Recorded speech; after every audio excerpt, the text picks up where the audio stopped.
So, Sydney, right now, it seems to be fine. I don't see rain outside the studios, but can we expect any in our future? Well, our future, yes, we definitely will see rain in our future, and not in the distant future.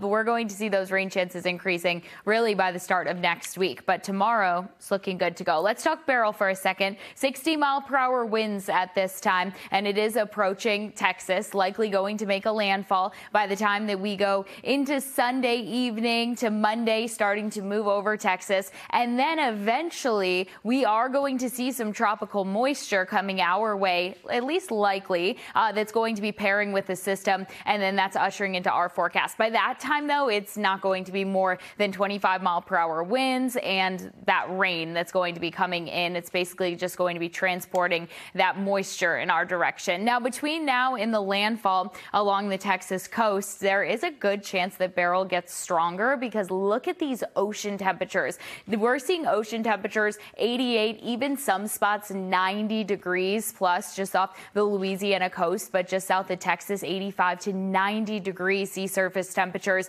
That is just rocket fuel for these types of systems to gain that momentum and then continue onshore. So it likely is going to be a very windy storm with a lot of rain coming down over Texas, and then that's going to be swinging in our direction eventually by the time that we go into Wednesday and Thursday, potentially starting to see those rain chances. We are going to be unleashing a new pattern next week that's just generally going to be more wet in general, and we've already seen the dew points that are very high. So today, dew points in the low to middle 70s. Tomorrow, we're going to be pretty similar. If you walked outside today and you noticed how sticky, how thick the air felt, yeah, it's going to feel that way tomorrow too. That's what a 71-degree dew point feels like. And then we'll see dew points in the upper 60s for Monday and Tuesday. And while that is still humid, it's not as humid as what we've been seeing for today. So at this time, there is an area of rain, some thunderstorms about to move overhead for parts of Worcester County and for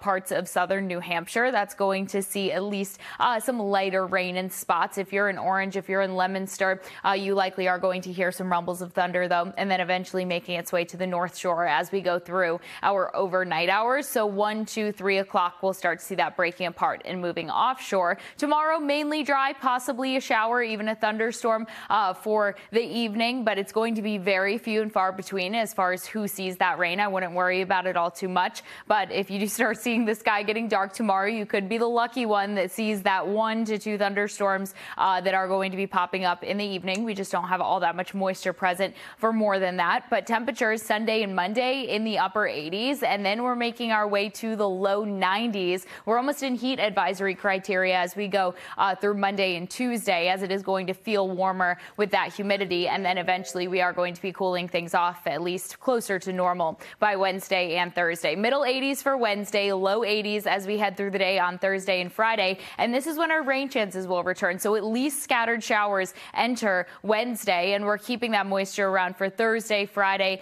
and even parts of Saturday with those scattered showers and thunderstorms possible. But it does look like we will have a nice and sunny stretch to start things off next week before those rain chances do increase.